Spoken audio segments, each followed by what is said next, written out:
Coming to you live from Houston, Texas, this is All-Star 2013. Alongside Clark Kellogg and Steve Kerr, this is Kevin Harlan.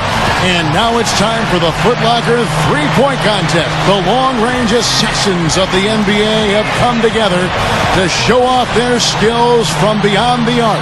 For a lot of folks, this is actually their favorite All-Star event. There's a lot of drama. It always seems to come down to the wire. Let's get it on. Well, it's an event that I really enjoy, guys.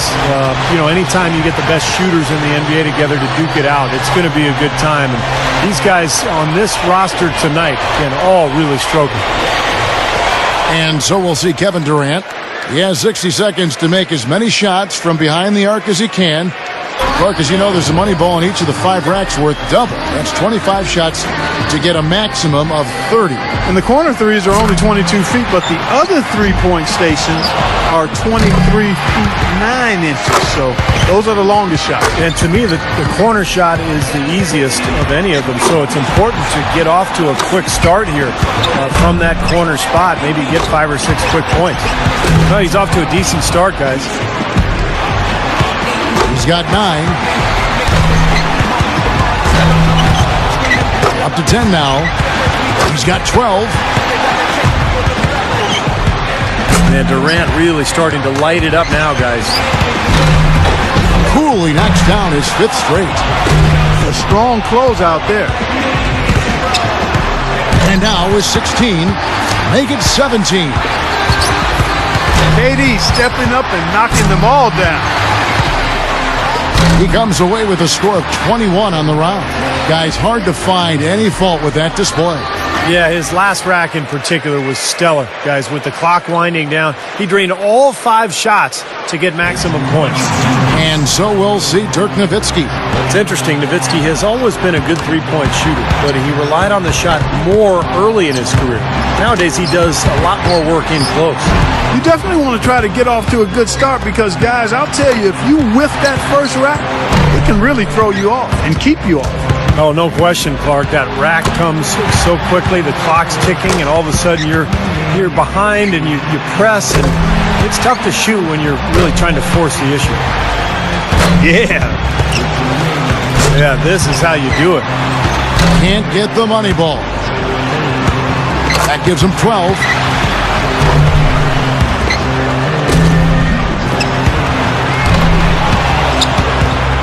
Only managed to sink 1 there. That's 13. Now 14. Now to 15. A total of 17 points that he'll take away from that round. I'd say a solid showing from him. You know, when he knocked down those 7 straight shots, things were flowing very nicely for him there. So it'll be Paul Pierce here. The last ball in each rack, the money ball, is such a key in the shootout. I mean, knocking those down makes up for a lot of other misses. And that's why I think you see guys maybe take a split second longer on each money ball. Clark, you'll see them race through the first 4 and then little hesitation, real focus on that last one.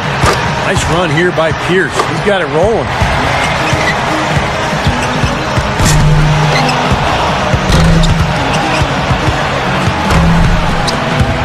$11 points.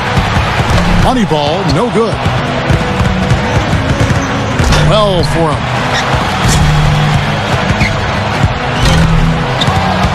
Good for 13. 1 rack left.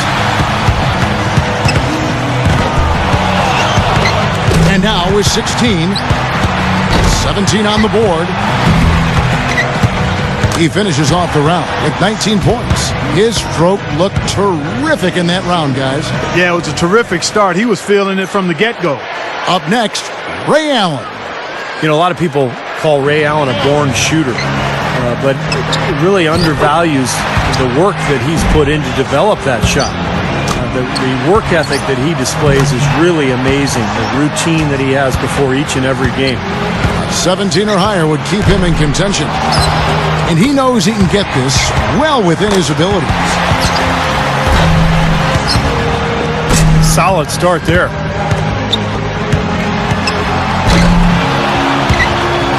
He misses his 4th straight. He's got 8. He needs 8 points more to stay in contention. Up to 10 now. He needs 6 more points. Gets the money ball. He needs 3 more points. Ray's getting into a nice little groove here. There we go. Coolly knocks down his 5th straight. So he ends up at 17. Well, a very respectable performance from him there, guys. Kevin, I think he'd be real pleased with that score. I mean, it can always be a little bit higher, but that was plenty good.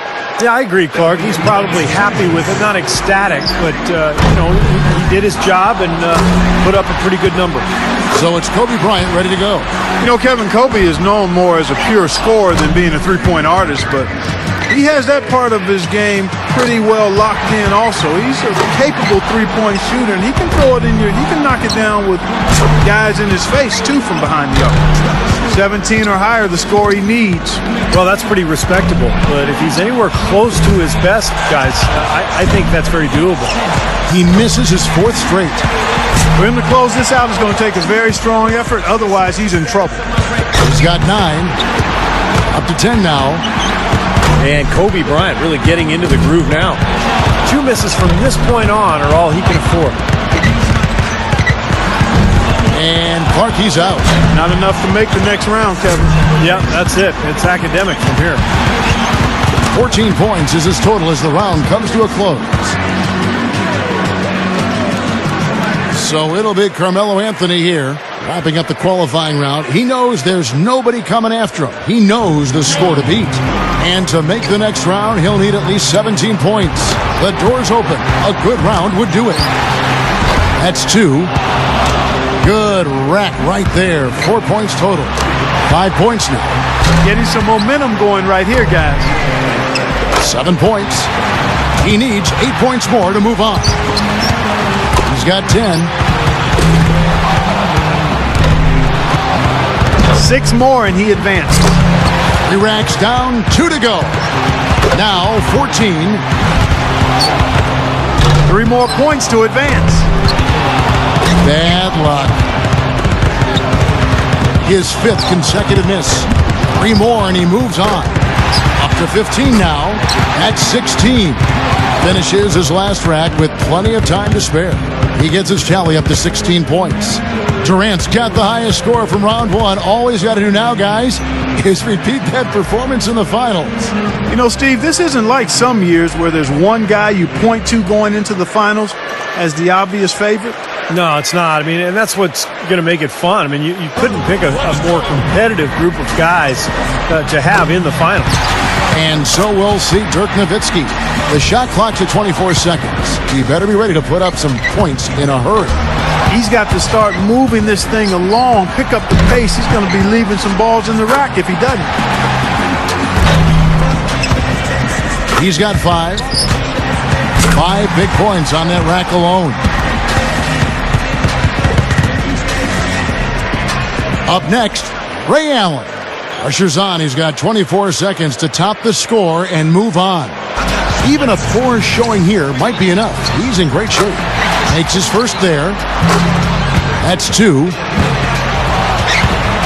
3 down. Going too slow here. He needs to dial it up. Now with 4. He's got 5. Now with 6. Respectable start here.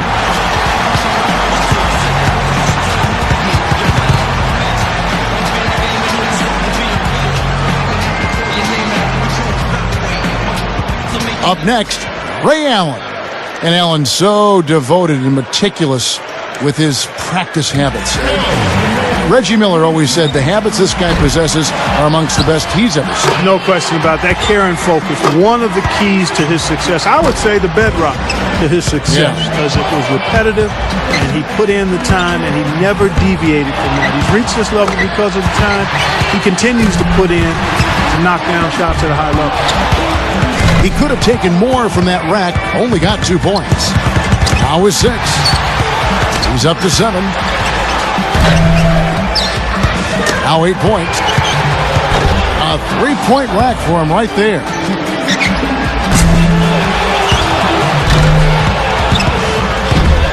That's 4 misses in a row. He's got 9. Good momentum here to close it out. Ooh, wow, Ray's got it going now. Chalk it up, his 4th in a row.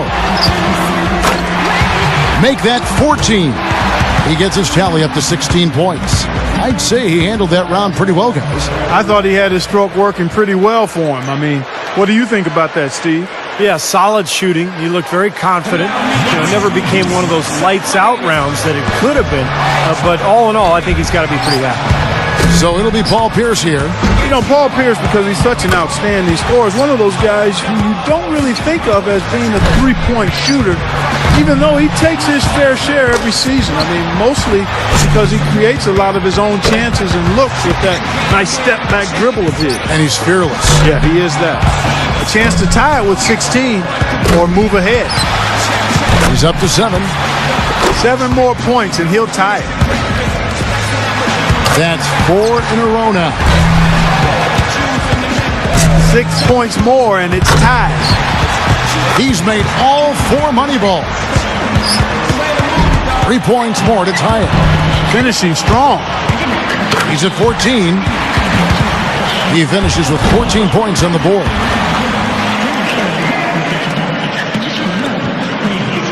So it'll be Kevin Durant here. He had the highest score in the last round. Let's see if he can do it again here in the finals.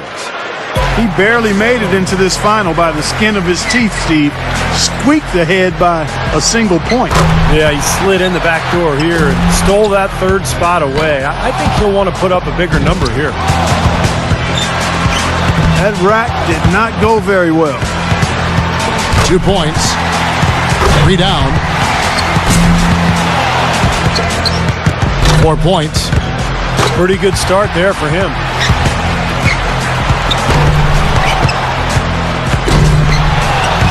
He's up to 7. 8 more points for him to tie it up. 10 points on the board. Getting it done. 5 more points to win. Yep. Yep, he's starting to get it going. 3 of 4 on money balls. Hits for the win.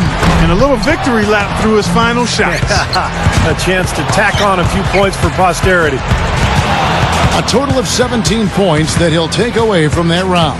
That was a nice piece of shooting we saw from him out there. By the time he got to that 4th rack, he was feeling it. He sprayed home the entire rack. That jumper was wet. And we have reached the conclusion of the Foot Locker 3-point contest. And what an event it has been.